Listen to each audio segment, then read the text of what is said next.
yun? Yan nga kalalaki. Yan nga yun. Ayun nga yan na mo, ha? Yan lang. Ang laki nun, ganyan, oh. Picture. Guys, andito pa rin tayo sa Unisan. Bumalik tayo dahil may mga king cobra pa nakikita. Dalawang king cobra na nag-aaway, nagpupuluputan. Nagbabattle sila para dahil sa isang teritoryo. So alamin natin yan. Tatanungin natin kung anong sitwasyon doon. Sinundo tayo nung kapitan po ng Hepe. Kasama po natin si Eloy Torts, si Kuya Iman, non-skid sa likod. Takits tayo sa area guys. Ito po yung sighting.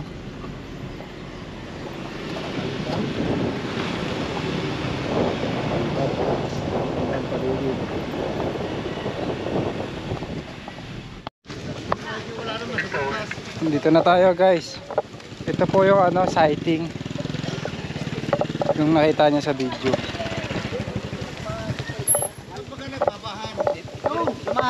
Kasawa na nagbabahan doon. Sama po natin si Kapitan ay si Hepe po ng Tanod sir no. Si sir pala. Nung sumundo po sa amin. Gandang araw po sir. Pangalan niyo po. Granada ng Ilayang Bulo. Ako ang Hepe dito ng Ilayang. Dito namin nakita yung nagbabago dito. Napakalaki. Ano nyo ba yung video na? Opo nakita. Ang laki nga po mga king cobra. King cobra. Ewan ko lang kung dito na talaga nagtitira yun. Kasi dito sila. Dito nagbabag. Dito muna nagbabag. Napakalalaki. Wala ko sana. Sige po. Malapit po kasi sa bahay. Ayun lang po yung bahay. Kaya nga, inaano namin, kung saan ba talaga ang bahay nun, hindi kami na may takot, hindi naman maghanap-hanap. Ikutin po namin yung paligid. Dahil delikado po yun, dahil may bahay doon. May mga bata po ba nakatira doon? Dito nagbabag ng huli. Ilan po yung bahay dyan? Kakatatlo yan, bahay din. Tatlo? Babagin ang alam nila. Dito lang sila, nagbabag din. Dito natakalan, nagbabag. Diyan, sa anong yan. Kaya tingnan mo sa sinidyan. Diyan siya dito nagbabag muna. Yan nagsimula bago doon natagin sa Mahawan. Takal na nagbabag. Sige po. Mga ilang oras po sila nagbabag? Kalahating oras. Hindi, may anong oras yun? Ayun o, yung matanda. Kalahating oras sila nagbabag. Oo, matagal sila dyan. Ibig sabihin po nun nag-aagawan sila sa teritoryo nun. Anong ganun? Pag ganun. Kung sino po yung bumaba, aalis po yun palayo. Ang matitira po ay yung nakaangat. Napakadelikado po dahil nasa bahay. Lagi pati dito nakikita lang, dito lang patambay-tambay yung ahas na yun. Sa cobra? Oo. Saan ang bahay na? Minsan dumating kami ng misis ko ng alas 3. Oo. So, may kausap si cellphone, nagsisigaw doon sa harapan ng bahay namin dyan, oh. Sabi ni misis, ang laking ahas. Mga ganire, oh. Mahaba, sir. Mahaba, mga isang di pa may. Kaso nung dumating ko, may dalawang kawayan, ang bilis naman niya, papunta rin sa may tubigan. Hindi ko na inabutan. Pero kung di siguro si misis sumigaw, baka napatay yung ko yun. Sabi nila, dili daw. Uhay po namin kasi napakalapit po sa bahay. Saan yung ba napansin? Di ba kayo nanonood? Yung mga nanonood yung mga yun ay, sila nanonood eh. Wala naman kami dito ay. Sila nanonood dito. Alam niya, nagbababag na ahas. Ano?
Mga kaibigan, si Hepe na ang bahala sa atin. Hanggang bukas tayo dito. Bukas ito lang problema.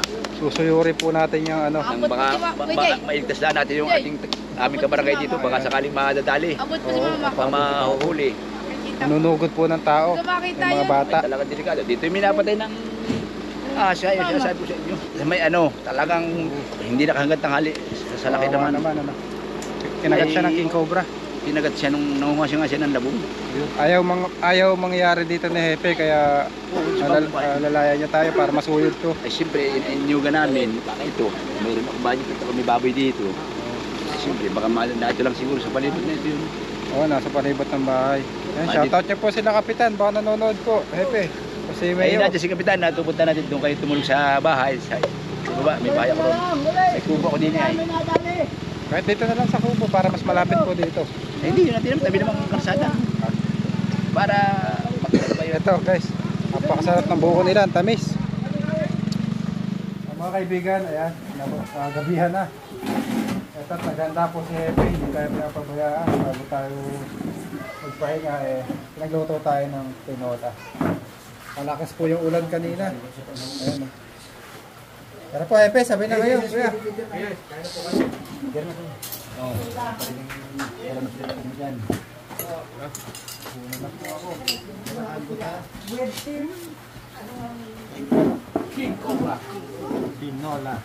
Tinola. Boss Bebo. Hey guys, tawag ko yung abutan ng Cobra Kid. Salamat po Hepe. Sarap ang mga kaibigan, naghahantin sana tayo ngayong gabi kasama si Hepe, kaso ayaw tumigil ng ulan. Bukas po tayo Hepe. 6:30 po tayo mag-uumpisa. Dahil yung King Cobra aabangan natin yung babasking po yun. Kailangan po siya makuha dahil may mga namatay na dito sa kagat ng King Cobra. Kailan na po yung namatay sa kagat ng King Cobra dito? Dalawa na. Bata. Bata siya, tsaka yung mga langit. Spiritual yung yung lalaki. Oo, ang pangalan mo? Basta sinalangit. Ang langit. Taga rito. Bata at matanda po.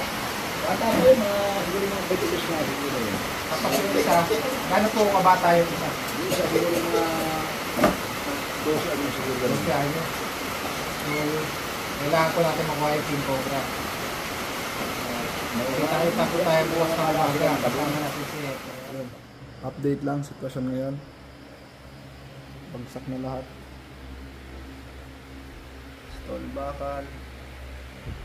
Cobra Cleans. Nakalapag bukas alas 5. Aerators. Ang ating sweet driver Kuya Paul.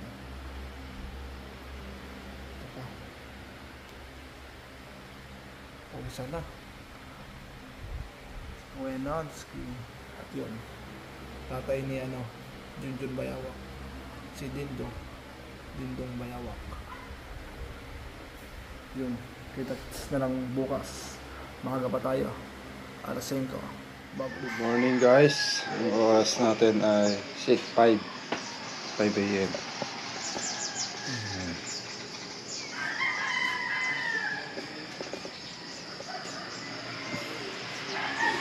Sino po natin yung mga po natin.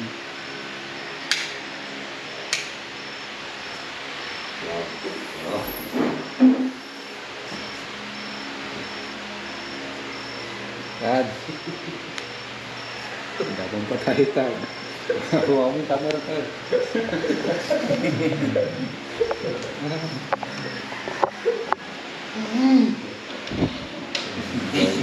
Kape kayo, kape. Kumawi ba ng tulog yung driver natin? Kape tayo guys. Dito tayo ng Pastingo.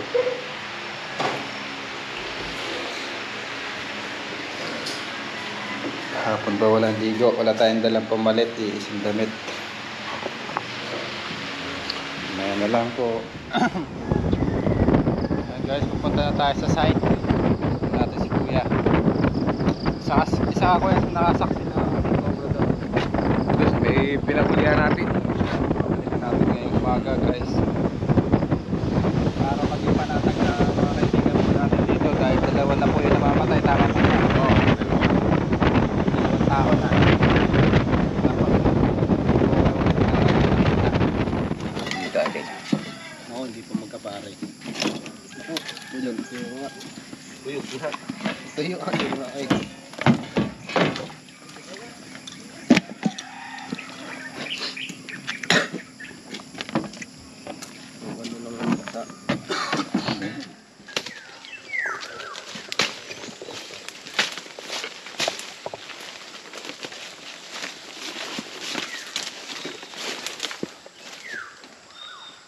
Nasa paligid po tayo ng bakuran. Ang kukuhain lang po natin yung pinapahuli nilang king cobra na nanghahabol. At nakita nag-aaway. Dahil takot po sila at dalawa na yung namatay dito sa barangay nila. Pero kung makakita tayo ng ibang ahas, kagaya ng mga rat snake, mga asa walang kamandag, dito natin huhulihin.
Dalawang butas niya para sa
Radyo natin kan.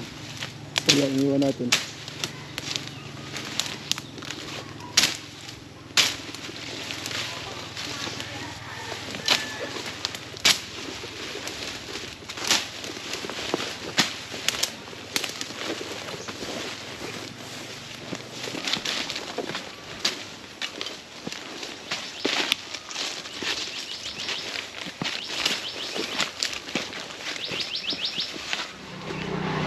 Ayun mga kaibigan, nabot tayo ng 2 araw dito sa barangay nila Epe, nila Chip. So yung king cobra na 2, wala na dito sa area. Chip, wala na dito sa area yun. Oo, So, wala na. so safe na po dyan. Pero kung bumalik siya, kontakin niyo po ako. Huwag niyo pong papatayin para ma-relocate natin. Kasi delikado rin po yun pagka papatayin natin yung ahas. Kasi pag hampas mo doon, sumasabay po yun eh. So pwede kang makagat sa kamay. Saka pag may mga napapatay po tayong ahas, huwag po natin itatapon kung saan saan. Kasi pag naapakan po ng bata yung ulo at yung pangil bumaon, makakamatay pa rin po kahit patay na yung ahas. Ang gawin nyo po sa mga napapatay na ahas, mga venomous snake, ay ilibing. So ngayon, ilalabas po natin itong king cobra para makita ni Chip yung karakteristik ng king cobra. Para alam niya kung anong gagawin.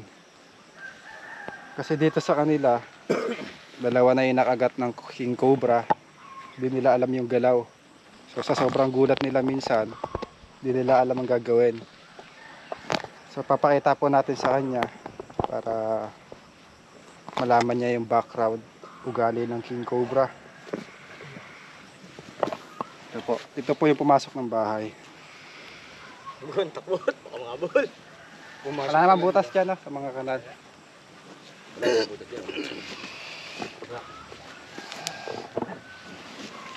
Kapit mo.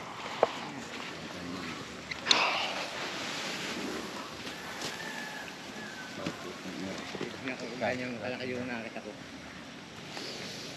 Kaya bawal magmura. May mga nanonood po kasi mga bata. May mga bata tayong viewers.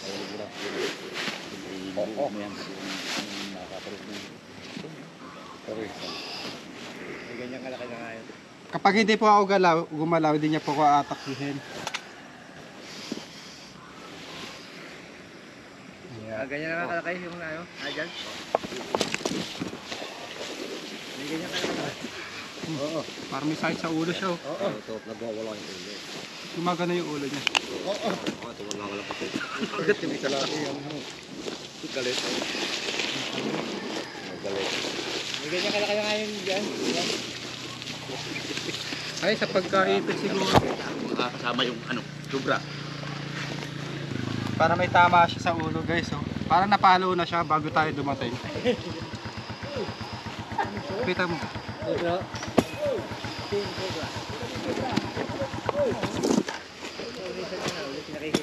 Gumaganon-ganon yung ulo niya. Galaw.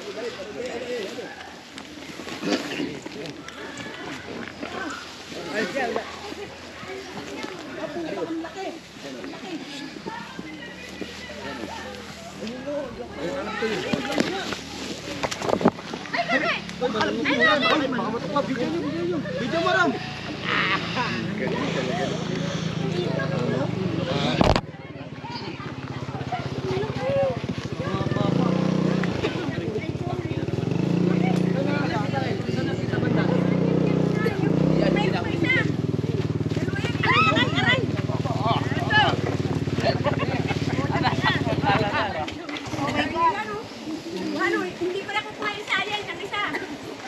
Kalaki na ngayon nga dyan. Yung atas. Ganyan ka na pinapatay. Oh, may isa. Ganyan lang ito, paghawak ko. Ganyan lang ko yung kaniyang paghawak na.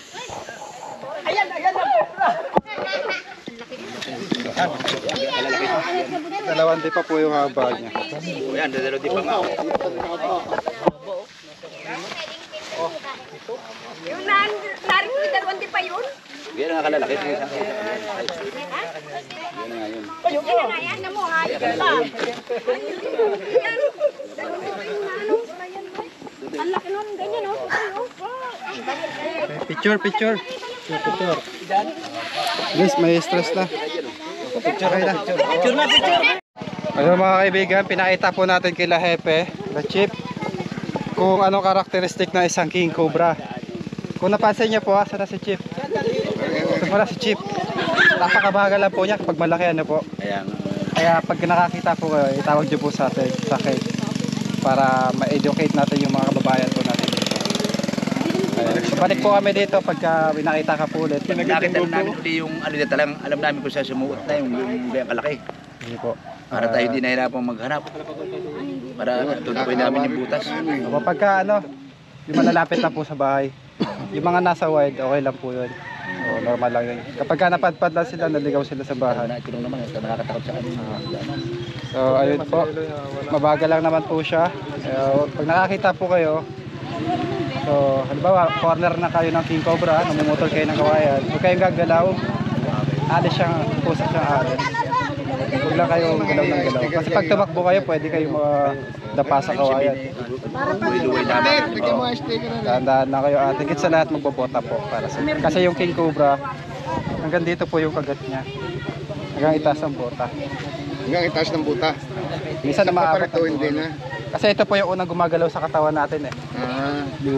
So dito siya mapofocus na gumagalaw. Yung dumaan ka, nagtatago pa na yan. Hepe, maraming salamat po Hepe sa pag-asikaso sa amin.